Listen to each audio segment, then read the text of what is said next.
Grace came up with a brilliant idea that she'd actually join me. When I finished studies, I was like, okay, bye. Put that away in the drawer and never opened it again. It was just a massive cluster. Beep. I graduated in November. And I did like this blood jazz subject, which was like how to care for babies. And it was like, we had to take home a baby. I literally killed it. Do you recommend starting an Instagram page to help build your resume or exposure? And I did do math. Is volunteering a must? No, it's not. The key, I reckon, was finding clever friends. Absolutely. Did you volunteer when you were doing your masters? Hello everyone, welcome back to my channel. Grace came up with a brilliant idea that she'd actually join me. Grace is a dietitian as well. She's actually my roomie. Give a little spiel about herself as she likes now. Yeah, like Alice said, I just finished uni as well. I graduated in November. Yes. Yeah. So I only just finished uni. Really? Oh yeah. What are your hobbies? I just got a dog, like walking my dog, hanging out with my friends, cooking, love cooking. Amazing. That's it really. And if you want to follow her on Instagram, gracefield.dietitian. Get around it. She's a legend. So I posted on my Instagram several days ago asking you guys if you had any questions about dietetics, you know, the course as a whole, or, you know, science part of it, chemistry part of it, anything that was, I guess, tips from us. And I got a lot of questions, which is really cool.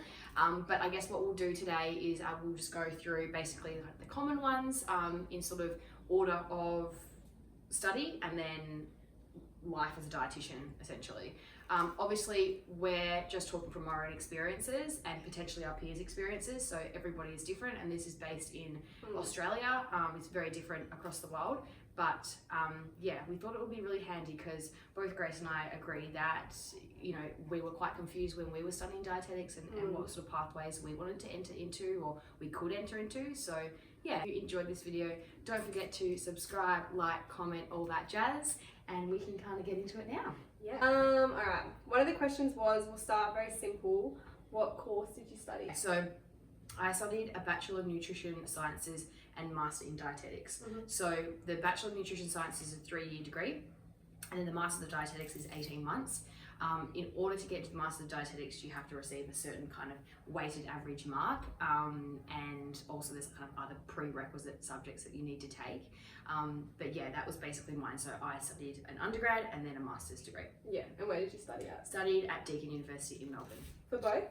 For both. Oh, sure. I studied also an undergrad, but I did my undergrad in medical and health science, and then I did a master's as well, but I did my master's in nutrition and dietetics, obviously, but I did them at 2 different unis. So I did my undergrad at Wollongong and I did my master's at UCID. So how long was the nutrition and masters together? The master's was 2 years, and then the undergrad was 3. So you did science and then nutrition and then masters? No, I did undergrad 3 How years, old are you? bachelor 40. No, I did a bachelor, 3-year bachelor, and then I graduated my bachelor. I did my 2 years master's. Okay, right, makes sense. Yeah. And so did you have to take prerequisite subjects in your bachelor degree in order to get into masters? Yeah, so my undergrad was med science, so I didn't do a nutrition undergrad like Alice did. So Alice's undergrad would have really set her up to get into the masters, given her all of the prereqs. Yeah.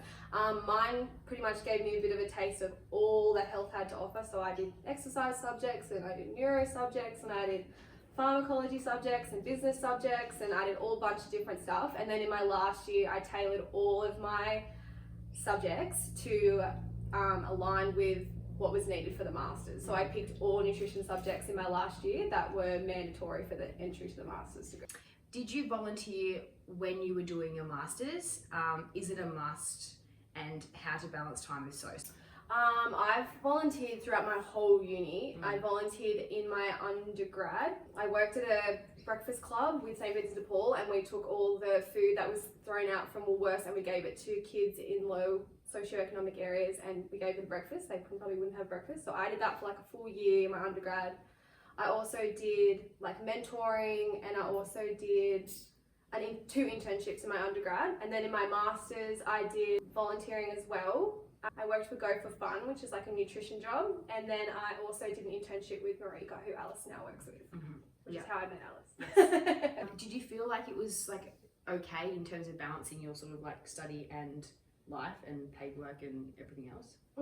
I feel like in my last 6 months of my master's degree, where I was on prac for my last 6 months, I feel like it would have been really hard then to keep up with doing other extracurricular, like also doing an internship, also doing unpaid work, like more unpaid work than the prac. So I didn't do any. I did my normal casual job, and then I went on placement, but I didn't take up any more internships or anything in my life. I just don't think you would have the time, like working 9 to 5 unpaid and then having to work, like I had to work on the weekends. I couldn't do it. But the other 4.5 years, it was easy to do. I'm the same as Grace. So I basically volunteered from the moment I started uni to the moment I finished, and that's just purely because firstly we were kind of drilled in from the start, you need to volunteer to get a job, and it's not always the case, absolutely not, but it really, really helps. And I guess the way that I approached it at the beginning was, this isn't just for my resume, this is for my kind of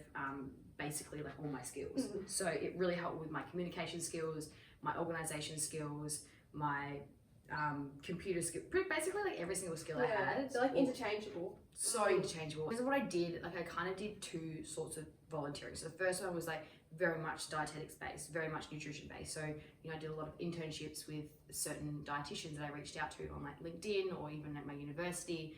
Then I also helped with like the nutrition faculty. So I was doing like the president of the Nutrition Society. And I did kind of help with creating and reforming the way that the course is structured. So like was on like the dietetics board as a student representative. So I did that sort of stuff. And then I also did outside of that as well. So for example, I moved from Tassie to Melbourne. So I was staying on res. So I did like, I was a residential leader there. And then I helped with working as an ambassador for Deakin University. While I was doing my master's, I was very, very particular as to what I volunteered or who I volunteered with. So I volunteered with Marika Day, who I now have a job with, Rebecca Gawthorne, who's also a dietitian in Cronulla, and then I volunteered at a kitchen garden in just a suburb near my house.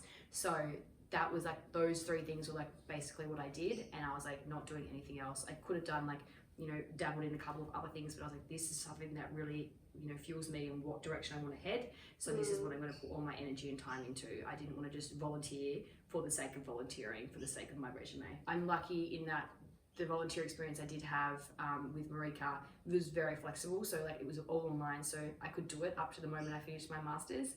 But it was obviously, you know, a lot of time and energy that I'm sure, like, you know, I worked maybe 16 hours a week, but I'm sure if people had to work more, then they wouldn't have the capacity to do that. So I wouldn't recommend doing it while you're a placement.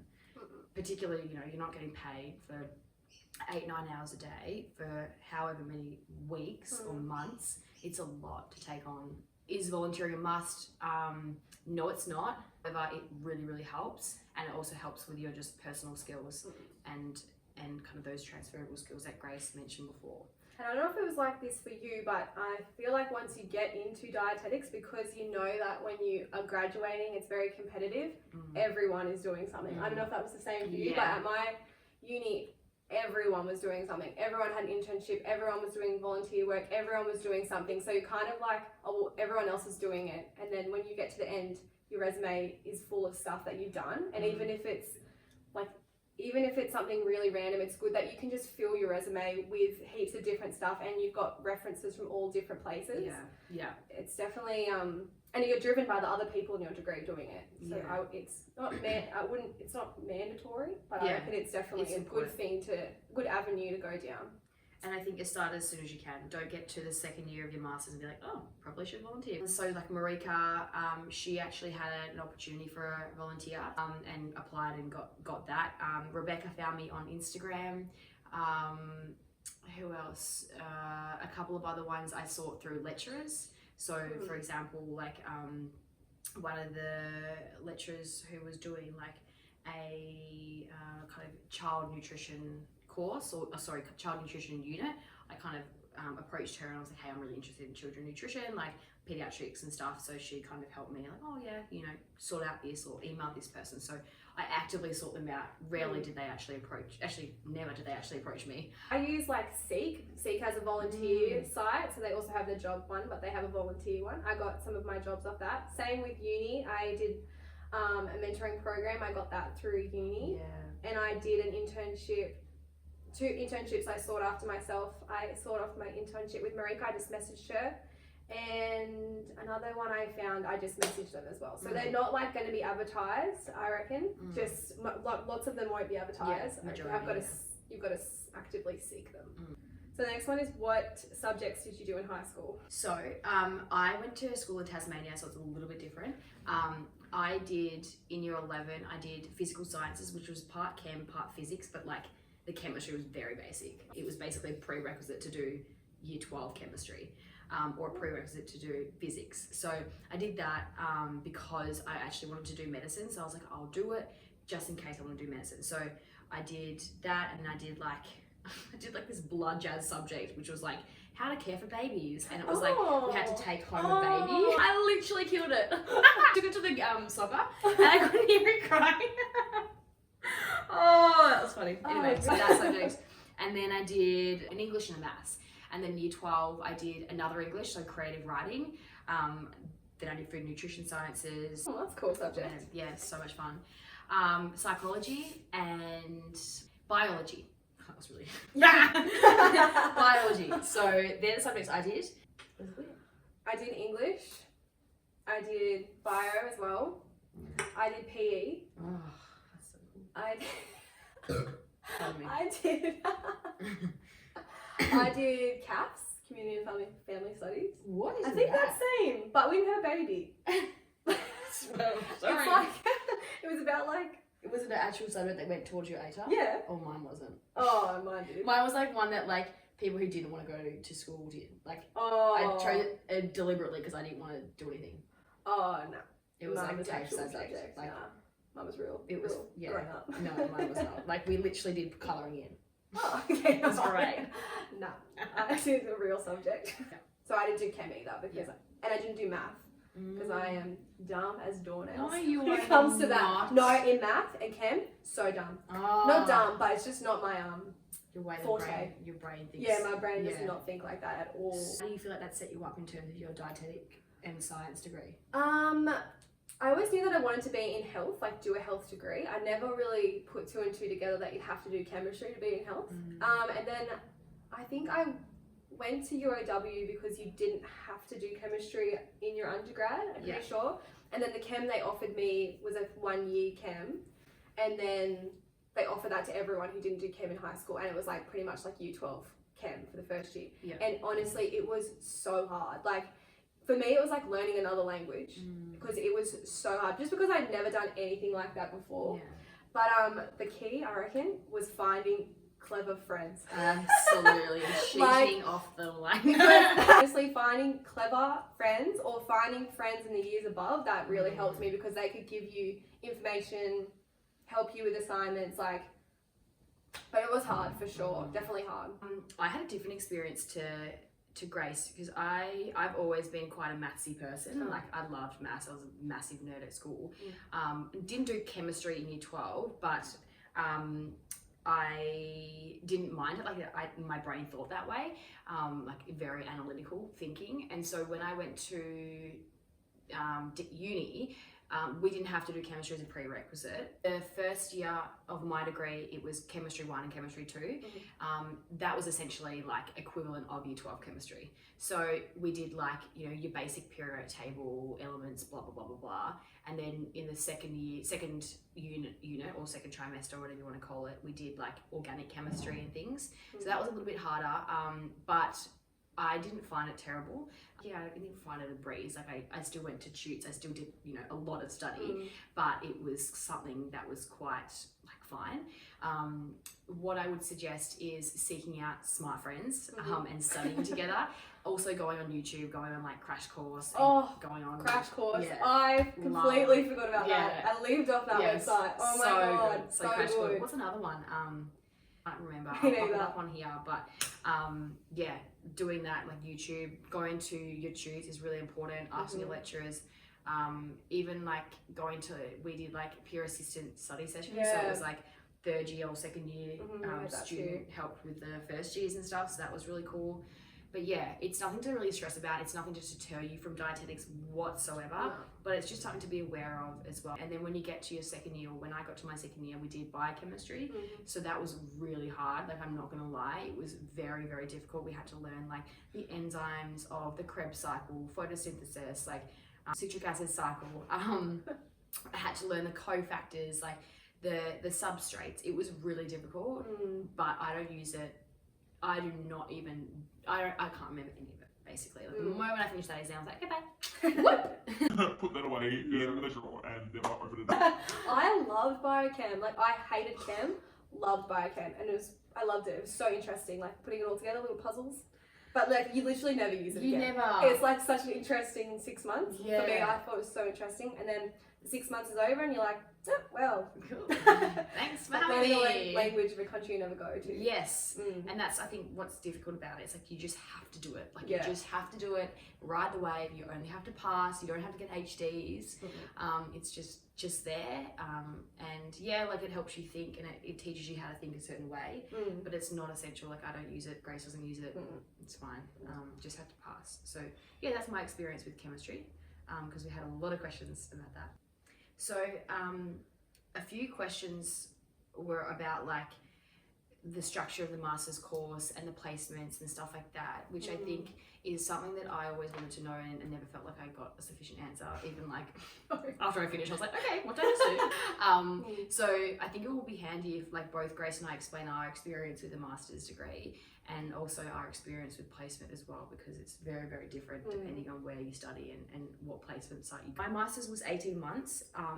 The first 6 months was all subject bookwork stuff. So did 4 subjects, and one of them was like principles of dietetic practice. So it was all about like your different kind of clinical diseases or clinical states. So like, we did obesity, we did cardiovascular disease, diabetes, kidney conditions, cancers, enteral feeding, parenteral feeding, pediatrics, nutrition. So we did all that sort of stuff, like learning, what to do and how to assign certain diets to those conditions, and a lot of calculations about, energy and protein and, potassium, phosphorus, all that sort of stuff that is relevant to the clinical condition. So that was a lot of work. That was kind of like a double unit.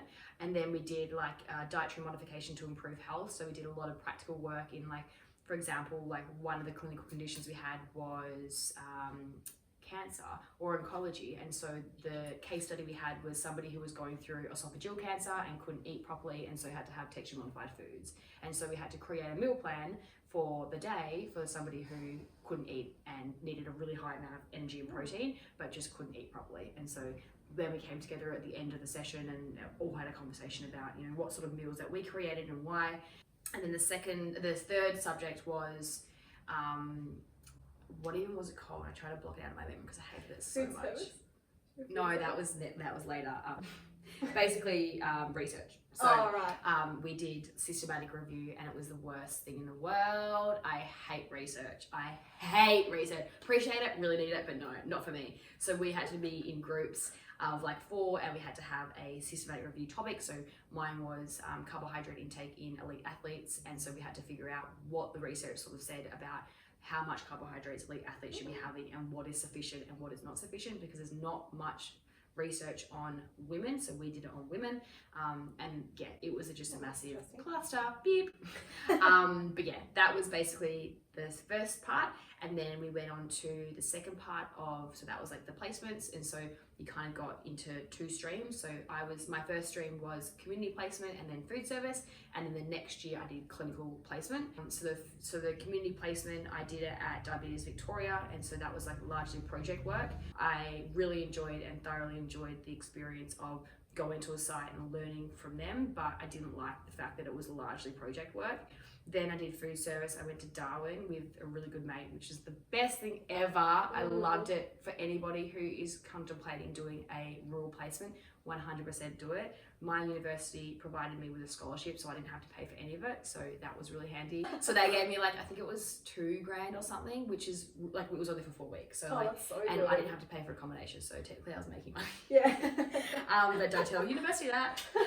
But yeah, so we went for 4 weeks, and our project topic was on how the current menu aligns with the guidelines in terms of, you know, in hospital patient stays. So that was really interesting. We did a lot of auditing of the food, so we ate a lot of food, which is great. And then yeah, like it was just sick, like it was just super chill. Loved it. I don't know if I did a food service placement in Melbourne, I would have enjoyed it as thoroughly. Yeah, that sounds so fun. Yeah. And then the next year was clinical placement, so I did it at Peter MacCallum Oncology Hospital. So that was 10 weeks or 11 weeks of full-time, like 8 till 4:30 sort of vibe. The latter part of the degree, we did like a couple of weeks on like resume writing and how to find a job and all that sort of stuff, which was handy. But yeah, that's kind of my experience with kind of the degree as a whole. Was yours a bit different, Grace? Yeah, it was so different. Mine was a 2-year degree. The first semester of first year we did principle of dietetic practice, pretty similar, but it was more about like how to take a consult, like how to do an interview, all the different ways of collecting data. Oh yeah, like, we did that too. Yeah, like that kind of stuff. And Auskies and stuff, yeah. Yeah, like that kind of stuff. But we didn't do Auskies. Really? Is that what's Auskies?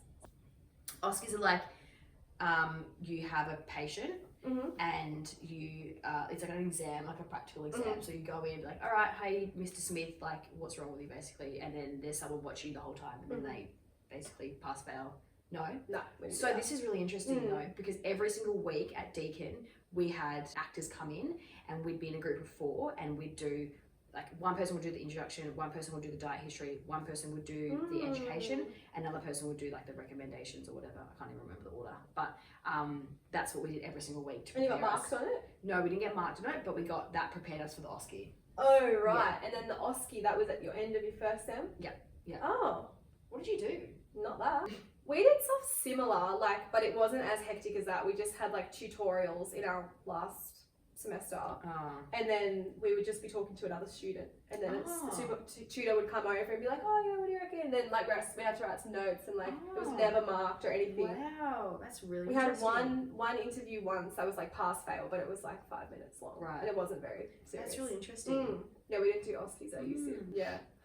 So yeah, we did that subject. We did a business subject, so it was all about like how to set up a private practice, like how to do marketing, like how to everything about taxes, Medicare, all of this stuff about business. That's awesome. Life insurance. It was really good.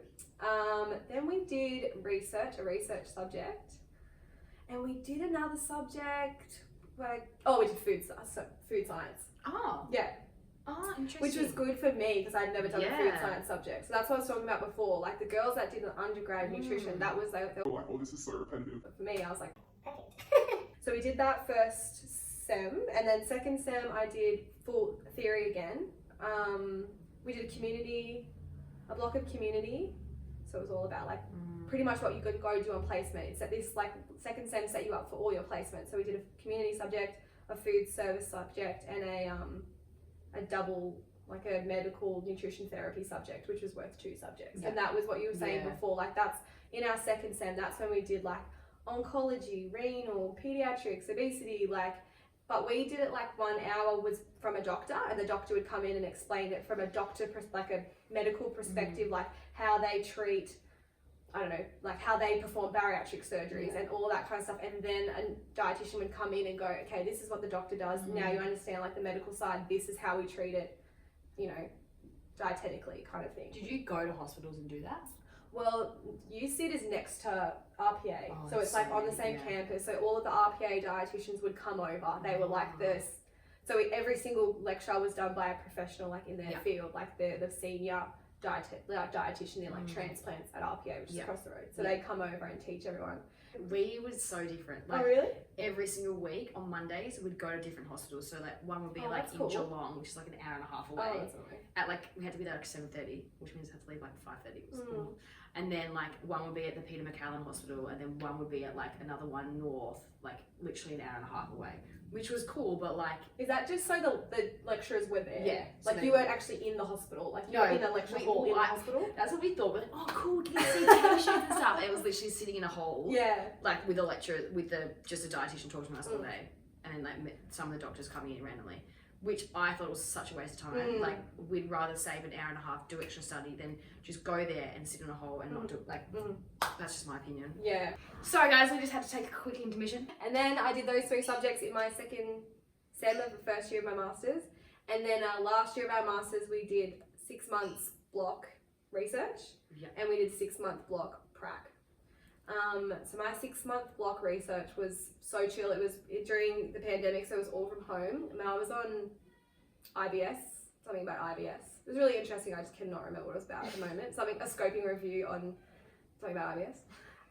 Then my second block was prac, and so I did 4 weeks of food service, and food service is the one that I was least interested in. It's all about, food service is basically all about like the kitchens, pretty much like hospital kitchens, like making sure that their serving sizes are right, and like Do you know what I found weird? allergies. I don't know. Yeah, I found weird that food service is actually a huge subject. However, there's very few jobs. I think And 5% of dietitians yeah. go into food service. It just perplexes me. Why aren't we doing private practice? Yeah, I don't know, and I just feel like it's just random, like It's so random. yeah. But anyways, so we had to do that. It's only for 4 weeks of your 22-week block, so that's fine. Mine was really chill. It's just 20 minutes down the road, and my project was so chill, and I had a very good supervisor. Yeah.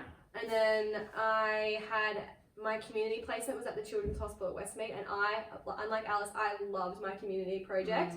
I thought it was so interesting. I was in the obesity clinic at the Children's Hospital, and we developed like a program for kids and families that we ran every single week. So we developed like a 3-week program, and we ran it every 3 weeks. Like same group came back, and it was so good. I really loved it. Great supervisors. They gave us exposure to like the outpatients, the inpatients, like all different wards, as well as our actual community placement. So it was really, really, really good.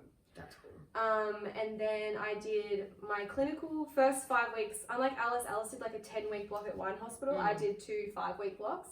So I did 5 weeks at RPA, which was really interesting. I was in transplants and I was in lower GI. And then I did my last 5 weeks out in Orange. So Orange is like a rural town in New South Wales. It's probably about 4 or 5 hours away from Sydney. And then I was out there in oncology and hemodialysis, so in renal. Cool. And they didn't give me a scholarship, but New South Wales, I don't know, education or government or something, they offer you a scholarship if you're traveling to a rural area to do your placement. So they gave me like $100 a week to go there, and I think the accommodation was like $70 a week. Right. So like they gave you $30 a week pretty much. I probably should have explained my clinical placement quickly. With the one I did at Peter Mac, basically what we did was, even though it was 10 weeks, we did different kind of clinical oncology groups. So the first section of mine was upper GI, so that was all like basically from your esophagus down to your small intestine. That was all counted as upper GI, which is really interesting. And then the second part I did lower GI, which is all from like your large intestine to like your rectum, which was so interesting. And because I'm quite interested in the digestive system, it was like perfect. Other areas that you could have done is like heme, so like blood cancers, head and neck, so like all that sort of area. You could do skin cancers, breast cancers, bone cancers as well. But yeah, the ones that we did were largely because, you know, they were like nutrition related. So I did enjoy my placement. In hindsight, it was very stressful because I had a lot going on. And one of my supervisors was quite unfair, if I'm completely honest. Like, me and my peer weren't respected very well. So that was really difficult. But I guess the biggest advice, if you do have a supervisor who you feel like isn't treating you well, then just approach, you know, the unit chair or the kind of the bigger supervisor above your supervisor, which is generally the case, and just let them know how you're feeling. We had a meeting and stuff like that, and it was all good, but it's really important, you know, this is your experience, this is your opportunity to learn, and so if you're feeling like it's not conducive to your learning, then like just speak up. Like there's no harm in it. You may as well. So yeah, that was kind of my experience with clinical placement. Plus it was like in the midst of COVID, so every single day we were like checking the news, like, are we going to go into placement today? Are we going to go into placement? And like there was so many times where my like the unit chair was just like, don't know if you can finish skills, like don't know if you'll be able to finish your degree, like, and we were just like sitting on our chairs, like every single day was another tick, you know, tick tick tick tick tick. So it was really stressful, but thank goodness it finished and on time and everything like that. So very grateful. I also had a tough supervisor as well. I think it's very unusual to have a tough supervisor.